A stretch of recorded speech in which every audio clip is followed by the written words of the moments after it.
You're traveling through the unknown, a journey beyond the corners of reality, where the shadows whisper and the chill runs deep. Welcome to the dimension where your deepest fears are given form. This is the Midnight Mystery. Welcome to the Midnight Mystery. Today's episode is called I Stayed in the Room 808. In each episode, we delve into the shadowed corners of our existence, bringing you tales of the eerie, the uncanny, and the downright terrifying.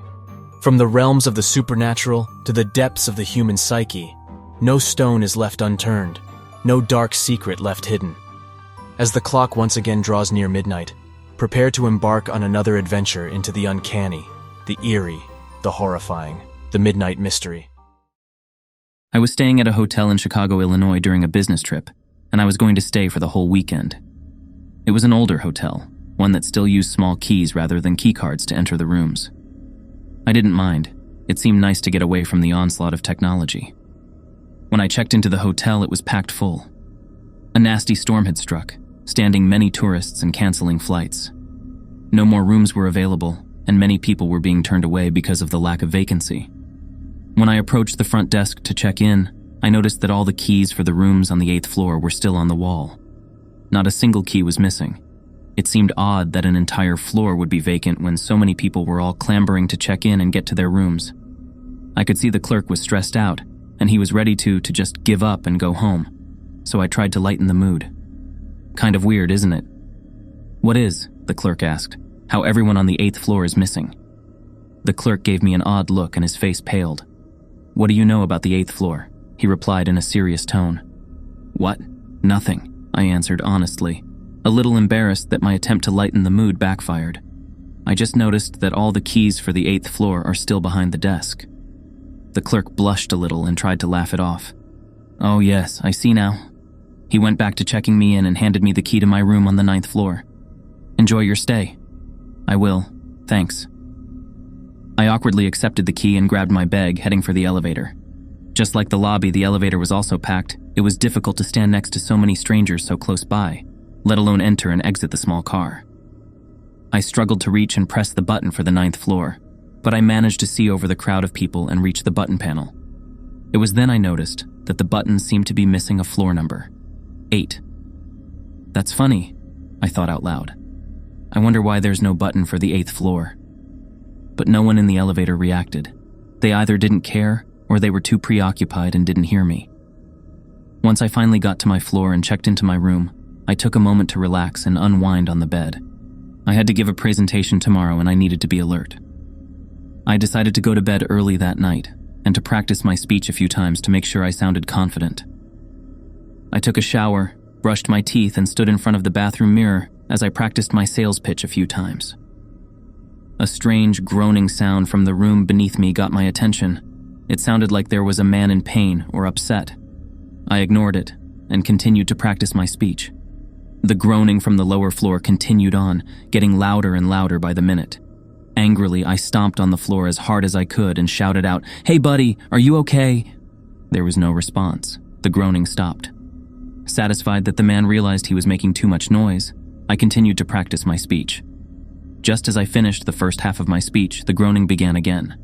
But this time it was much louder and angry.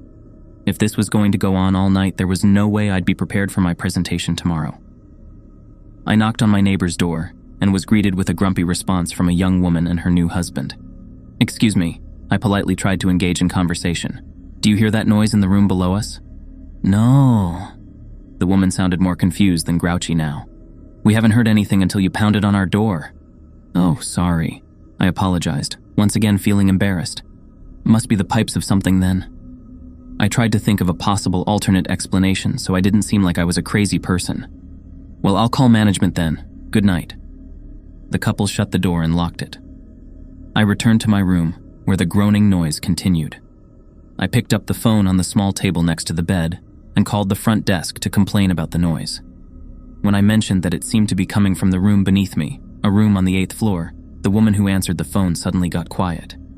"Sir, there is no one checked in that room. It must be someone on the 9th floor." "No," I tried to sound confident. "It's not coming from the walls, it's coming from the floor." "Well, The woman sounded rattled, and I could sense that she was trying to think of an explanation just to get me to hang up. "I'll call in the maintenance crew. It's probably a leaky pipe or a problem with the heating ducts." "Yeah, thanks." I hung up the phone, not believing her for an instant. The groaning was growing louder and angrier by the minute. I put my hands to my ears to try and block the sound, but it wasn't enough. I walked back into the bathroom and turned on the shower and the sink full blast, hoping the running water would drown the noise, and it helped only a little bit. I sat on the bathroom floor, trying to think of a way to get some sleep, but I didn't have any other options.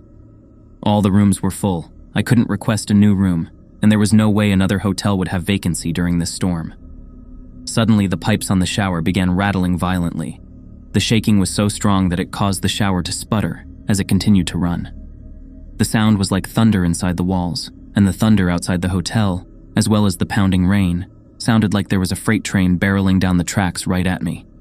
I left my room, grabbing my key and my phone. I made my way to the elevator so I could lodge a complaint in the lobby.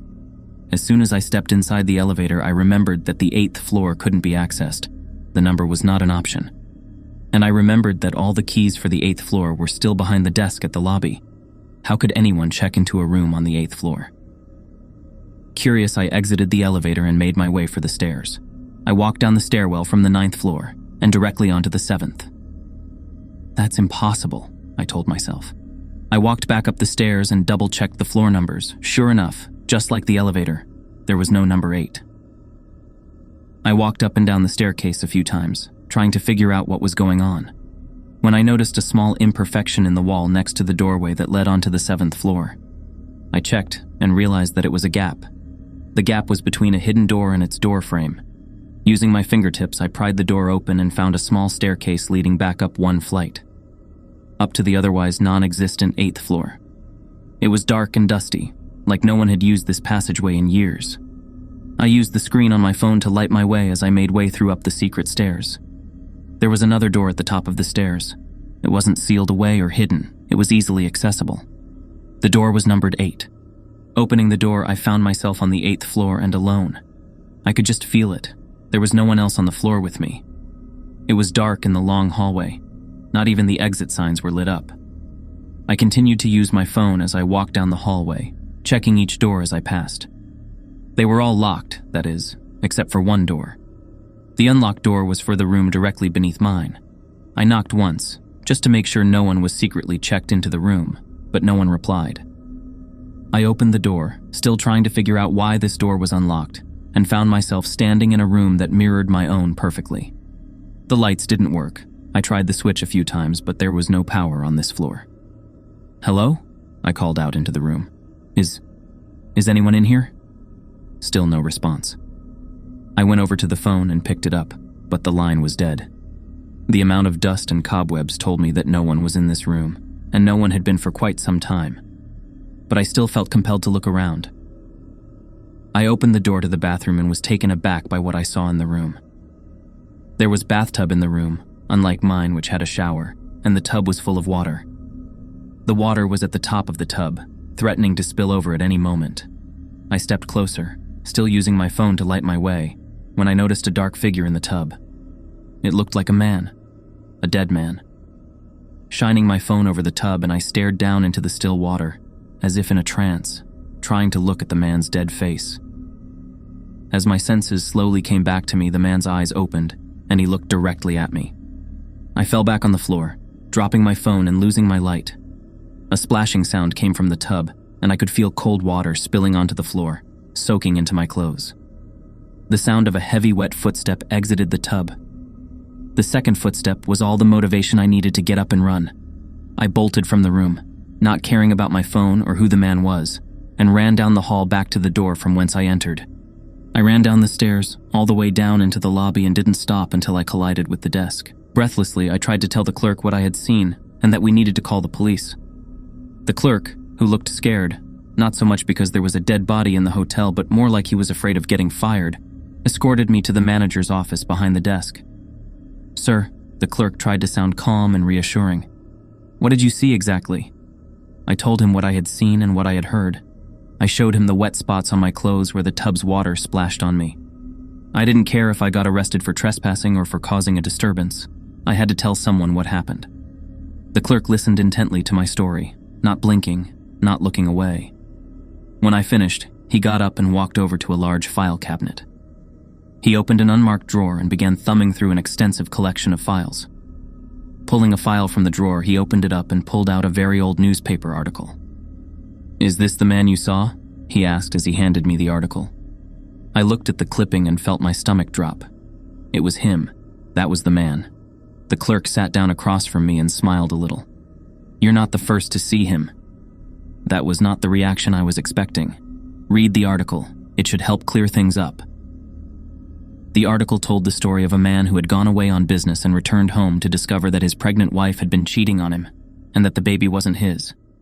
Heartbroken and betrayed, the man checked him into the hotel and never left his room. He was heard crying and wailing in heartbreak for 3 days before he finally stopped. When the maid entered his room to clean, she found his body in the bathtub. He had taken his own life, drowning himself after ingesting many sleeping pills. Is this why you don't let anyone check in on the 8th floor?